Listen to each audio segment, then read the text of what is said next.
Perkara pertama, kita belajar dulu 9.1 iaitu pelaburan.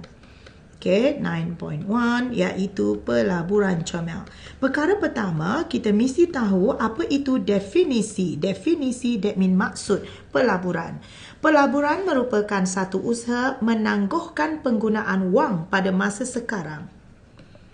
Kita menangguhkan penggunaan wang. Guna apa? Guna duit pada masa sekarang. Okey, dan kita mengharapkan keuntungan pada masa hadapan. Okey, 2 markah untuk definisi. Okey, pelaburan dapat didefinisikan sebagai satu usaha, satu aktiviti menangguhkan penggunaan wang pada masa sekarang untuk mendapatkan atau mengharapkan keuntungan pada masa yang akan datang ataupun pada masa hadapan. Mengikut definisi ini, apabila seseorang menceburi bidang pelaburan, ia melibatkan apa yang terlibat di dalam investment. Yang terlibat satu, iaitu usaha-usaha tanaman pokok bunga. Salah, tanaman modal, comel. Okey, tanaman modal merujuk kepada sejumlah wang yang perlu dikeluarkan. Kamu perlu keluarkan sejumlah wang untuk membeli ataupun untuk membentuk suatu pelaburan. Kalau kita tiada wang, mana mungkin kita dapat melabur? Okey, jadi kamu melabur dengan cara membeli tanah. Okey, kita perlukan sejumlah wang dahulu. Okey, tanaman modal.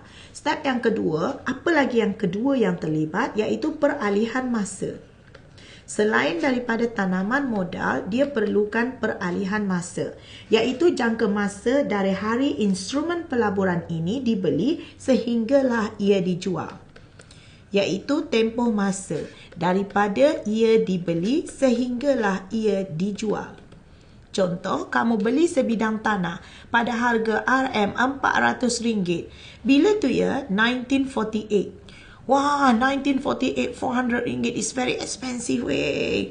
Sekarang 2015. Berapa harga tanah tu sekarang? RM15 juta. Walau weh, boleh nampak tak? Jadi itu ialah usaha-usaha tanaman modal. You mesti ada this RM400. Kalau tak, you tak boleh buat investment. Kemudian, dia mesti ada peralihan masa dari 1948 sampai 2015. Cikgu, kalau seminggu pun boleh. Tengoklah berapa kenaikan dia. Okey, yang ketiga pula, dia mesti ada pulangan. Benda yang terlibat iaitu pulangan. Pulangan mungkin dalam bentuk sewa. Kalau rumah, tanah, kamu sewakan tanah ini sepanjang tempoh berapa puluh tahun. Okey, mungkin iaitu kenaikan modal. Yang tadi cikgu tunjuk ni ialah kenaikan modal. Daripada RM400, dia terus naik menjadi RM15 juta. Okey, daripada 400 kemudian jadi berapa? 15 million. Okey, seterusnya yang keempat. Okey, dia mesti ada risiko.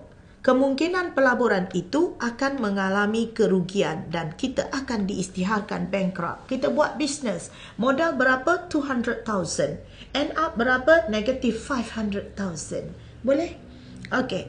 Jadi ingat ya, apabila kita sebut tentang pelaburan, pelaburan sebenarnya mengikut definisi dia ada 4 perkara yang terlibat. 1, tanaman modal. 2, peralihan masa. 3, pulangan, dan 4, risiko. Pelaburan dapat dibuat sama ada oleh individu ataupun oleh institusi tertentu. Okey, ada individu yang membuat pelaburan. Siapa? Ibu kamu. Dan ada institusi yang membuat pelaburan. Contohnya Maybank Berhad. Okey, yang melabur. Pelaburan yang dilakukan mungkin dalam jenis jangka masa pendek ataupun yang mempunyai mengambil masa yang sangat panjang. Jangka masa pendek kurang daripada 1 tahun ya. Jangka masa panjang lebih daripada 1 tahun. Secara amnya, pelaburan yang berisiko tinggi biasanya akan mendapat keuntungan ataupun pulangan yang besar.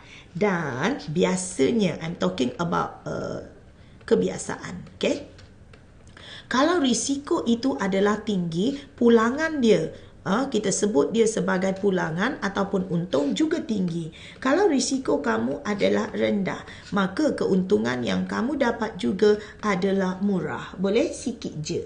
Okey, apakah tujuan pelaburan dilakukan? Mari kita lihat. Tujuan pelaburan dilakukan untuk mendapatkan pulangan daripada aspek pendapatan semasa. Kita boleh dapat dua benda, comel. Satu, kita panggil dia sebagai pendapatan semasa. And one more, kita panggil dia sebagai keuntungan modal. Okey. Macam mana kita boleh dapat pendapatan semasa? Tadi kita ada beli sebidang tanah berharga RM400. Every month kita kenakan sewa sebanyak RM600. Boleh nampak? So itu ialah pendapatan semasa. Ataupun sebidang tanah itu kita tanam dengan sayur. So kita akan dapat hasil pertanian. Rumah yang kita beli itu, kita duduk sendiri. Atau kita dapat daripada simpanan tetap, faedah. Okay, iaitu daripada simpanan tetap. Fixed deposit. Nampak tak? Okay, bagaimana kita dapat keuntungan modal? Keuntungan modal merupakan satu peningkatan nilai pelaburan seperti kenaikan harga share. Harga share tu mula-mula kita beli RM10,000, okey, untuk satu lot. Tiba-tiba dia naik jadi RM28,000. So kita untung lagi RM18,000 pada every lot. Okey, seterusnya mungkin disebabkan oleh peningkatan harga hartanah tadi. Harga hartanah. Hartanah merujuk kepada tanah dan rumah tadi, comel. Jadi daripada 400 naik kepada 15 juta. So itu ialah keuntungan modal. So ingat ya, kita boleh dapat dua keuntungan, satu keuntungan semasa dan satu lagi keuntungan modal. Memang tujuan pelaburan adalah untuk mencipta keuntungan.